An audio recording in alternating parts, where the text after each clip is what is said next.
Assalamualaikum warahmatullahi wabarakatuh and good afternoon. I'm Siti Fadila Tambong, student from the 5th semester in English Education Study Program and I'm from class A. Jadi di video kali ini saya akan menjelaskan langkah-langkah memulai wirausaha. Langkah yang pertama di situ adalah pilih bidang usaha yang diminati dan punya hasrat serta pengetahuan di dalamnya. Jadi kalau kita mau berwirausaha itu kita harus pilih bidang usaha apa yang kita minati, yang kita sukai, dan make sure kita juga harus punya pengetahuan tentang bidang tersebut agar kita itu semakin mudah dalam menjalankan atau membangun usaha tersebut.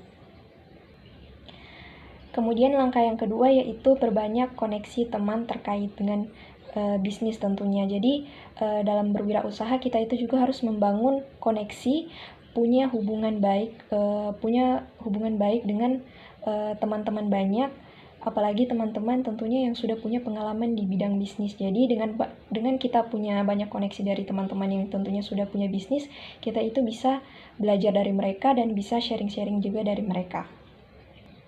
Nah, kemudian poin yang ketiga di sini adalah pilih keunikan dan nilai unggul produk atau jasa yang ditawarkan.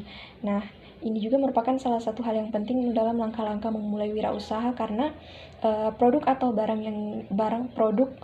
jasa yang mau kita tawarkan itu harus punya keunikannya atau nilai unggulnya agar konsumen itu tertarik dengan barang atau jasa yang kita tawarkan. Karena kalau jasa atau produk yang kita tawarkan itu sudah mirip seperti produk-produk yang lain, artinya tidak memiliki nilai keunikan, maka konsumen akan cenderung sudah bosan dan tidak tertarik lagi. Next, poin yang keempat di sini menjaga kredibilitas dan brand image. Jadi pertama kita harus tahu dulu kredibilitas itu merupakan suatu kualitas atau kapasitas atau juga kekuatan untuk membangun kepercayaan orang lain terhadap kita. Nah, orang yang punya kredibilitas dalam berwirausaha, maka orang tersebut adalah orang yang dapat dipercaya karena perkataannya sesuai dengan kemampuan dan perbuatannya. Nah, dengan menjaga kredibilitas dalam berwirausaha, maka hal ini akan dapat membangun kepercayaan pelanggan atau konsumen terhadap seseorang yang sedang berwirausaha dan dapat mendukung bisnis atau usaha yang sedang dijalankan. Kemudian jaga brand image. Jadi brand image di sini adalah bagaimana persepsi atau pandangan konsumen terhadap produk atau jasa yang ditawarkan dalam suatu usaha.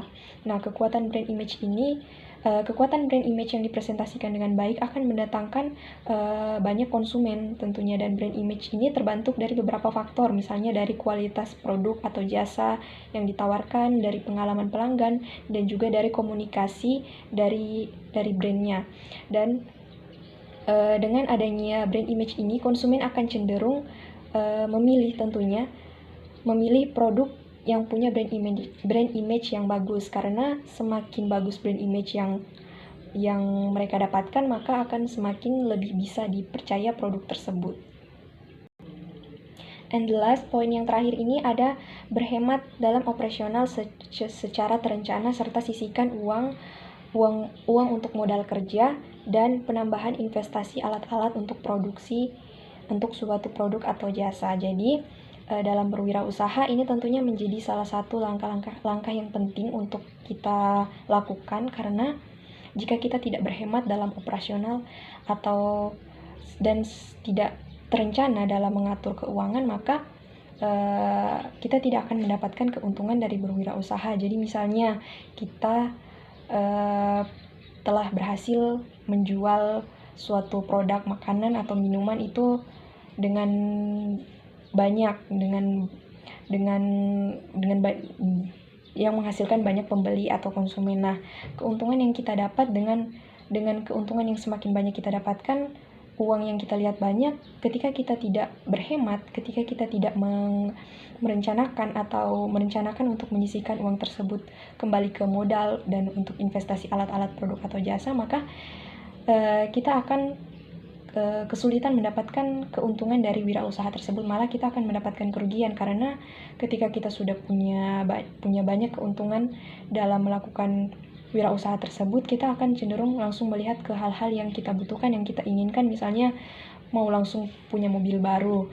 Nah, hal ini akan membuat keuangan dalam berwirausaha itu menjadi tidak teratur dan usaha yang kita lakukan itu menjadi tidak berkembang.